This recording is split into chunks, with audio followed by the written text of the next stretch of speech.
Hello students, how are you? कैसे हो आप लोग? स्टूडेंट्स, आज हम स्टार्ट करने हैं अपना चैप्टर क्लास 6 का chapter number 12 electricity and circuit, physics का नेक्स्ट और इम्पॉर्टेंट चैप्टर जो कि आपने अच्छे से समझना है। और बेटा आप 6 का जो है साइंस का ऑलमोस्ट सारा सिलेबस आपको इस चैनल पे मिल जाएगा साइंस का। आप बस क्या करना है, आप जाना है चैनल के पेज पर जाना, वहाँ पे आपने प्लेलिस्ट चेक करनी है। प्लेलिस्ट में क्लास 6 साइंस का आपको प्लेलिस्ट मिल जाएगी, ठीक है। एक तो सिर्फ सॉल्यूशन की प्लेलिस्ट है और दूसरा जो है इसमें आपको चैप्टर भी एक्सप्लेन किए हुए हैं और सॉल्यूशंस भी किए हुए हैं। तो आप प्लेलिस्ट चेक करना और आपको पूरा सिलेबस जो है MCQ, extra questions, NCERT solution और बुक की एक्सप्लेनेशन सब कुछ मिल जाएगा, ठीक है। तो चलिए स्टार्ट करते हैं हम इलेक्ट्रिसिटी चैप्टर का जो है एनसीईआरटी सॉल्यूशन मीन्स आपकी बुक का सॉल्यूशन जो आपकी चैप्टर में दिए हुए हैं क्वेश्चंस उनका सॉल्यूशन। तो फर्स्ट क्वेश्चन नंबर 1 है आपका blanks, fill in the blanks. A device that is used to break an electric circuit is called, ऐसा डिवाइस जो ब्रेक करता है इलेक्ट्रिक सर्किट को उसे क्या कहते हैं? स्विच। आपके घर में फैन चलता रहता है, अगर आप स्विच बंद कर देते हो तो फैन क्या होता है? बंद हो जाता है। बल्ब चलता है, बल्ब बंद कर देते हो स्विच से तो बल्ब बंद हो जाता है, और ऑन करते हो तो ऑन हो जाता है। इट मीन्स हम उसका सर्किट कहाँ से तोड़ रहे हैं? स्विच से तोड़ रहे हैं ना। तो राइट आंसर इसका क्या है? Switch. Next B, an electric cell has dash terminal. Electric cell में कितने टर्मिनल होते हैं? हमेशा इलेक्ट्रिक सेल में कितने होते हैं? 2 टर्मिनल होते हैं। कैसे होते हैं? देखो 2 टर्मिनल, ये सेल है इस तरीके से आपका जो है सेल है। इसमें क्या होता है, यहाँ पर आपका जो है एक टर्मिनल होता है और एक टर्मिनल यहाँ पर होता है, ठीक है। एक टर्मिनल आपका पॉजिटिव होता है और दूसरा टर्मिनल क्या होता है? नेगेटिव होता है, ठीक है। क्लियर? चलिए नेक्स्ट करते हैं। नेक्स्ट है आपका ट्रू फॉल्स। ट्रू फॉल्स में first true false, electric current can flow through metal. Electric current जो है मेटल्स में फ्लो होती है, तो बिल्कुल सही ट्रू है। क्यों? क्योंकि देखो आपकी जो वायर्स होती है जिसमें से इलेक्ट्रिक पास होती है, इलेक्ट्रिसिटी पास होती है, या आपने प्रेस को देखा होगा, वो सब चीज़ें किसकी बनी होती है? मेटल की बनी होती है, इसलिए मेटल में से क्या होती है? इलेक्ट्रिसिटी पास होती है। ये क्या है? ट्रू है, ठीक है। Next B, instead of metal wire a jute string can be use to make a circuit. अगर जो मेटल वायर है, अगर हम जूट जानते हो, जैसे कि जो बैग वगैरह बनते हैं ना, जो कपड़े का जो बैग बनता है, बोरियां जिसको कहते हैं, ठीक है, तो उसका अगर आप जूट का अगर आप बनाओगे थ्रेड, तो क्या वो इलेक्ट्रिसिटी पास करेगा? तो फॉल्स नहीं पड़ेगा, क्योंकि वो गुड कंडक्टर ऑफ इलेक्ट्रिसिटी नहीं है, वो क्या है? Bad conductor of electricity. That's clear. चलिए नेक्स्ट है हमारा C, electric current can pass through a sheet of thermocol. जो इलेक्ट्रिक करंट होता है वो थर्माकोल की अगर शीट है, थर्माकोल की शीट का में से पास कर देता है करंट। तो थर्माकोल की देखो कई बार हमारे इलेक्ट्रिक जो सामान आते हैं ना, जैसे स्विच ले लिया या रेफ्रिजरेटर आता है, तो आप देखते हो कि उसके ऊपर ना वाइट कलर के ऐसे मोटे मोटे से साइड में रखा होता है, जिससे सपोर्ट रखता है कि बाहरी चोट ना लगे उसमें। तो वो क्या होता है? वही होता है थर्माकोल। थर्माकोल में जो है बेटा वो क्या मतलब इलेक्ट्रिसिटी जो है पास नहीं होती है, ठीक है। तो यहाँ आपको क्या पूछा हुआ है क्वेश्चन कि जो इलेक्ट्रिक करंट है क्या पास हो सकता है थर्माकोल शीट से? तो नहीं पास हो सकता है, इसलिए ये क्या है? इन्होंने मतलब बोला है कि पास हो सकता है, तो हम कहेंगे नहीं, क्या है? फॉल्स। समझ आ गया? चलिए गुड। क्वेश्चन नंबर 3 आपको कह रहा है explain why the bulb would not glow in the arrangement. आपको एक अरेंजमेंट दिया हुआ है, इसमें जो बल्ब है वो जल नहीं रहा है, ग्लो नहीं हो रहा है। क्यों नहीं हो रहा? अब आपने बताना है। देखो फिगर में सब कुछ ध्यान से देखोगे तो फिगर में जो ये जुड़ा हुआ है ना, यहाँ से सब कुछ तो ठीक है, चलो सेल है, सेल के साथ बल्ब जुड़ा हुआ है, बल्ब फिर यहाँ पर ये मेटल से कनेक्ट है, लेकिन जो यहाँ का बल्ब के हमेशा दोनों टर्मिनल जो हैं मेटल से जुड़े होने चाहिए। तो एक टर्मिनल तो सेल के साथ और यहाँ पर करंट फ्लो हो रहा है, लेकिन दूसरे टर्मिनल का यहाँ करंट नहीं फ्लो हो पा रहा है। क्यों नहीं हो पा रहा है? क्योंकि ये जो चीज़ है ना स्क्रू ड्राइवर, इसका ये प्लास्टिक होता है जिसमें करंट फ्लो नहीं होता है। क्लियर हो गया? ठीक है, तो चलिए इसका आंसर लिखते हैं हम। The handle of screw is made up of the insulator. जो स्क्रू का हैंडल है वो किसका बना है? इंसुलेटर। इंसुलेटर मीन्स जिसमें से इलेक्ट्रिसिटी पास नहीं हो सकती है। Which does allow the current to flow and that is the way the bulb is not glow. Which does not, यहाँ पे आप सही कर लेना, ठीक है। यहाँ पर आपने क्या लिखना है? विच डज नॉट, ठीक है, फ्लो, ठीक है। तो दैट इज, अगर इसमें से इलेक्ट्रिक करंट पास नहीं होता है, इसलिए क्या है, बल्ब ग्लो नहीं होगा। चलिए नेक्स्ट देखते हैं क्वेश्चन नंबर 4। क्वेश्चन नंबर 4 क्या है? Complete the drawing show in the figure 12.14। आपको फिगर दी, इस ड्राइंग को कंप्लीट करना है। यहाँ पर क्या दिया हुआ है कि indicate where the free end of the two wire should be join to make the bulb glow. आपको ऐसे जोड़ने इनके एंड को कि ये बल्ब जो है वो क्या हो जाए, ग्लो हो जाए, ठीक है। तो देखो इस फिगर में सब कुछ ठीक है, यहाँ पर बल्ब ग्लो नहीं हो रहा है। क्यों ग्लो नहीं हो रहा है बल्ब? क्योंकि बल्ब का एक हिस्सा तो बैटरी से जुड़ा हुआ है, ठीक है, लेकिन दूसरा हिस्सा तो बैटरी से नहीं जुड़ा हुआ है ना। साथ में इन्होंने स्विच दिया हुआ है, तो इसको स्विच भी जोड़ना जरूरी है। तो आपने इसको क्या करना है, सबसे पहले क्या करना है, ये जो ये वाला वायर है ना, इसको यहाँ कनेक्ट कर देना है फिगर बना के, और ये जो वायर है ना, इसको आपने बल्ब से कनेक्ट कर देना है। तो अब क्या होगा, जब करंट फ्लो होगा तो इस तरीके से सारा करंट जो है पास होगा और ये बल्ब क्या हो जाएगा, ग्लो हो जाएगा, ठीक है।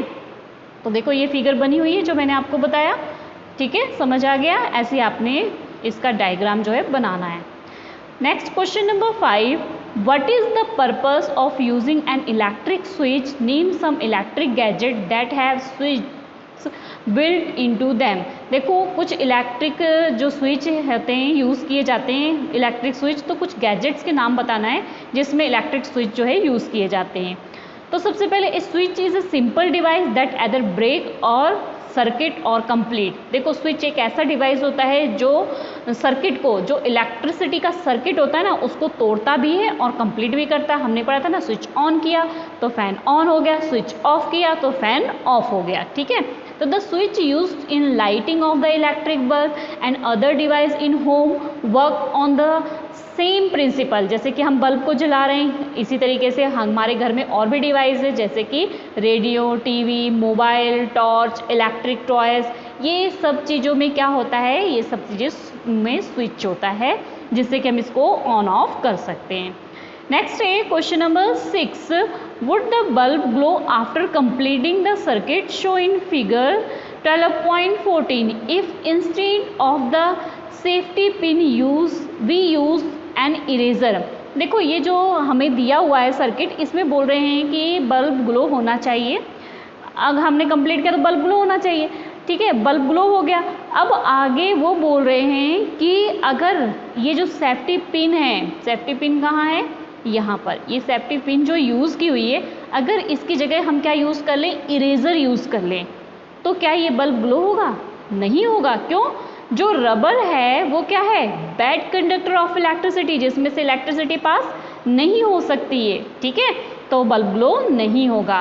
तो क्या लिखेंगे, eraser is insulator, so circuit will not complete, circuit complete नहीं होगा, इसका रिजल्ट क्या होगा, बल्ब ग्लो नहीं होगा। नेक्स्ट है question number 7, would the bulb glow in the circuit show in figure. जो फिगर दिया हुआ है इसमें क्या बल्ब को जलना चाहिए? तो बिल्कुल जलेगा, बल्ब लगा हुआ है, सेल लगा हुआ है, क्यों नहीं जलेगा बल्ब, ठीक है। तो both the wire are connected to only one terminal of the bulb, so current will not flow bulb. And देखो अगर हमने, इन्होंने यहाँ पर फिगर जो है 12.15, यहाँ पे फिगर गलत है, आपने फिगर सही करनी है बुक से देख के अपने, ठीक है। इस फिगर में क्या है कि यहाँ ये जो बल्ब है, ठीक है, यहाँ पर ये देखो ध्यान से देखना है, इस चीज़ को ध्यान से देखना है आपने। यहाँ पर दोनों वायर एक साथ जुड़ी है बल्ब में, ये गलती है, ठीक है। फिगर ठीक है, ये दोनों वायर जो है एक साथ यहाँ बल्ब में जुड़ी है, ये प्रॉब्लम है, ठीक है। तो अब इसको हम क्या लिखेंगे, इसको हम लिखेंगे both the wire are connected to only one terminal of the bulb. Bulb में भी बेटा आप ध्यान से देखना, ठीक है, ये फॉर एग्जांपल जो है बल्ब हो गया, ठीक है। तो बल्ब में आपने देखना कि यहाँ पर और यहाँ पर दो टर्मिनल बने होते हैं, तो एक वायर यहाँ जुड़ा होता है और एक वायर यहाँ जुड़ा होता है, ठीक है। तो यहाँ पर बल्ब, ध्यान से फिगर देखोगे ना तो जो है बल्ब से क्या है, दोनों टर्मिनल जुड़े हुए हैं, इसलिए बल्ब ग्लो नहीं होगा। तो both the wire are connected to only one terminal of the bulb, दोनों जुड़े हुए हैं, so current will not flow through the bulb and it would not glow. We should make a correction as follow. तो उसकी correction में इस तरीके से कर सकते हैं। अब देखो फिगर में इजीली दिख रहा है ना कि यहाँ देखो दोनों इकट्ठे जोड़ दिए थे, यहाँ पे दोनों को अलग अलग जोड़ा हुआ है, ठीक है। नेक्स्ट चलिए देखते हैं। नेक्स्ट है question number 8, using the conduction tester on an object it was found that the bulb beginning to glow. Is that the object a conductor or an insulator? देखो एक टेस्टर को एक टेस्टर कंडक्ट किया, तो object जो है, जो tester जानते हो आगे से ऐसा होता है और पीछे इंसुलेटर होता है और वहाँ पर ना एक बल्ब लगा होता है। अगर घर में ऑलमोस्ट होता है, आप देखना कि करंट किसी चीज़ में आ तो नहीं रहा, तो हम उसको चेक करते हैं, उसको क्या करते हैं ऐसे लगा के देखते हैं, वहाँ कहीं पर भी अगर उसके अंदर एक बल्ब होता है वो जल जाता है, इट मीन्स उस बॉडी में, जो भी बॉडी है उसके अंदर करंट आ रहा है, ठीक है। तो क्या है, since the object allow current to pass the complete the circuit make the bulb glow, तब तो वो टेस्टर का बल्ब जो है ग्लो हो जाएगा। अगर उसमें करंट नहीं आ रहा है तो टेस्टर का बल्ब ग्लो नहीं होगा। Next question number 9, why should an electrician use rubber gloves while repairing N electric switch at your home. आपके घर में अगर इलेक्ट्रीशियंस आते हैं तो रबर के ग्लव्स पहन लेते हैं हाथों में, ठीक है। तो क्यों पहन लेते हैं वो? Electrician frequently touch copper wire और they may accidentally come in contact with live wire. Wire क्या होती है, देखो 3 टाइप की वायर होती है, एक न्यूट्रल वायर होती है, एक लाइव वायर होती है और अर्थ वायर होती है, ठीक है। लाइव वायर सबसे ज़्यादा खतरनाक होती है।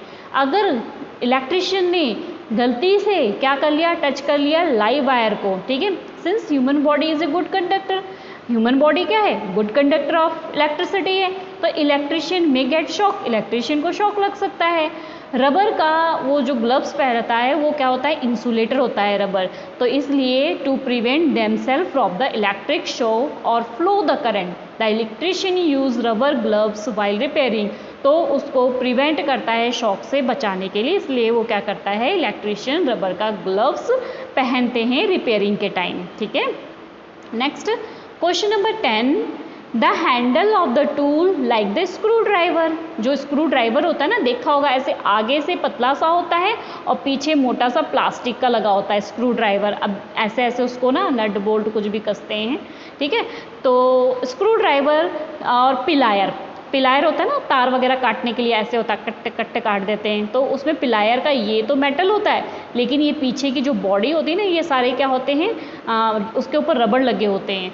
तो क्या है, the handle of the tool like the screw driver plier use by the electrician repair the work use करते हैं, ठीक है। यूजुअली हैव प्लास्टिक और rubber cover on them, can you explain. तो उसके ऊपर रबर की कवर होती है या प्लास्टिक की कवर होती है, तो क्यों होती है आप बता सकते हो? वो तो मैंने अभी जस्ट आपको बताया ना क्यों होती है, क्योंकि वो क्या होता है, पोर कंडक्टर या इंसुलेटर होता है जिससे करंट ना आए, ठीक है। तो without the help of the insulator use of the electrical tool like the plier screw driver while giving the electric shock to user, अगर उसके ऊपर रबर नहीं लगा होगा तो उसको शॉक लग सकता है जो भी उसको यूज़ कर रहा है, ठीक है, करंट लग सकता है। Wood and plastic are insulator and help in avoiding direct contact with electric current, जो कि डायरेक्ट इलेक्ट्रिक करंट के टच में आने से अवॉइड करता है, ठीक है। समझ आ गई बात। When electrician touch them live electric wire with these tools covered with plastic or rubber, current does not flow in their body, make safe them from any accident। अगर इलेक्ट्रीशियन ने या किसी भी पर्सन ने जब प्लायर का use किया और उसके पीछे रबर का लगा हुआ है कोटिंग, तो आपको मतलब या इलेक्ट्रीशियन को अगर गलती से लाइव वायर टच हो गई तो करंट लगने से बच जाएगा। ठीक है, ओके स्टूडेंट्स, आई होप आपको ये क्वेश्चंस जो है बहुत इजी लगे हैं और चैप्टर आपको अच्छे से समझ आ गया है। तो प्लीज़ वीडियो को लाइक ज़रूर करना और चैनल पे नए व्यूअर हैं तो चैनल को सब्सक्राइब कर देना। मिलते हैं नेक्स्ट वीडियो में, तब तक के लिए बाय बाय।